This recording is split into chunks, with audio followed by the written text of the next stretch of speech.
Hello everyone, आपल्या चॅनलमध्ये सर्वांचं स्वागत आहे। आजचाच विचार आहे माणसाच्या जीवनात उत्तम मित्र, योग्य रस्ता, चांगले विचार, उच्च ध्येय आणि अंगी नम्रता या 5 गोष्टी 5 बोटाप्रमाणे आल्या तर वज्रमूठ तयार होते आणि याच वज्रमुठीची ताकद माणसाला यशाकडे घेऊन जाते। आज आपण मटण सूप म्हणजेच अळणी रस्सा बनवणार आहोत। यासाठी लागणारे साहित्य आहे मटण, कांदा, हळद व मीठ। सर्वप्रथम मटण एका बाउलमध्ये काढून घ्यावेत। त्यामध्ये पाणी घालून स्वच्छ 2-3दा ते पाण्याने धुवून घ्यावेत व नंतर ते पाणी निथळून घ्यावे। निथळल्यानंतर त्यामध्ये हळद, मीठ घालून व्यवस्थित मिक्स करून घ्यावे। मिक्स करताना स्पून न वापरता त्याच बाउलमध्ये असं वरती केल्याने हळद व मीठ सर्व मटणाच्या तुकड्यांना लागते व आपले मटण छान शिजते आणि चवदारही लागते। इथे आपले मटण मॅरिनेट करून झालेले आहे, ते बाजूला झाकून ठेवावे व सूप तयार करण्यासाठी आपण कांदा चिरून घ्यायचा आहे। यासाठी मी 2 मोठे कांदे बारीक चिरून घेणार आहेत व कांदा चिरून झाल्यानंतर यासाठी फोडणीला मी खडे मसाले वापरणार आहे। यासाठी एका बाउलमध्ये तमालपत्र, मिरे, लवंग, दालचिनी, जिरं काढून घ्यावे व फोडणीसाठी मी गॅसची फ्लेम ऑन करून मी प्रेशर कुकर ठेवला आहे।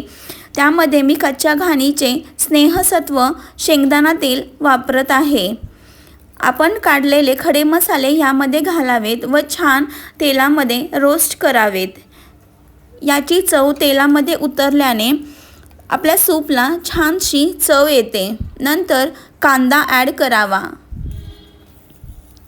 कांदा घातल्यानंतर तो गोल्डन ब्राउन होईपर्यंत परतून घ्यावा। तोपर्यंत मी बाजूच्याच गॅसवर एक पातेलं भरून गरम पाणी करत ठेवलेले आहे।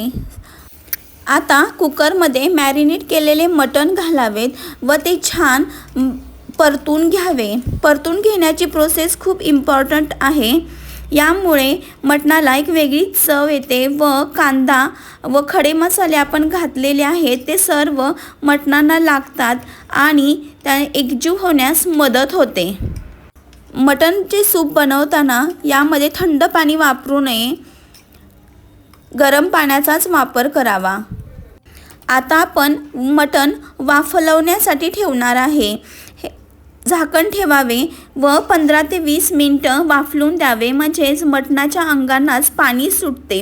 बघा किती पाणी सुटलेलं आहे, हे मटणाचंच पाणी आहे, ह्यामध्ये मी कोणतंही पाणी ॲड केलेलं नाही आहे।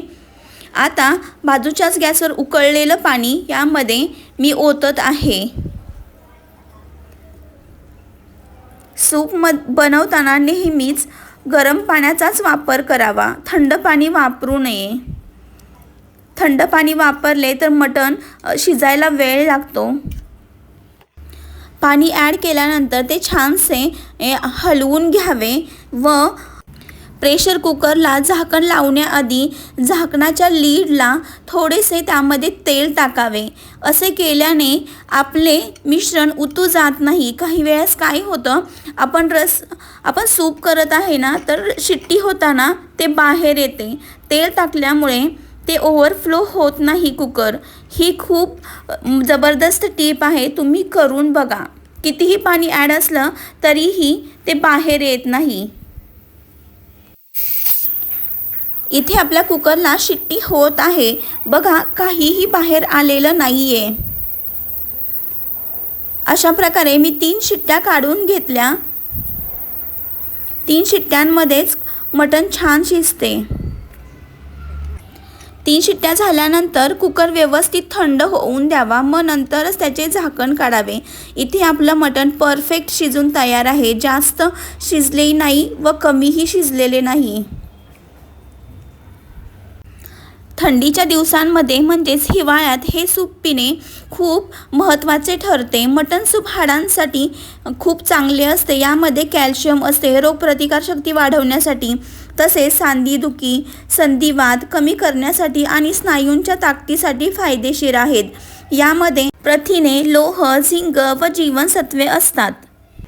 गरमागरम सूप पिले की थंडी पळून जाते. तुम्हाला व्हिडिओ आवडल्यास प्लीज लाईक, शेअर आणि सबस्क्राईब करा. धन्यवाद.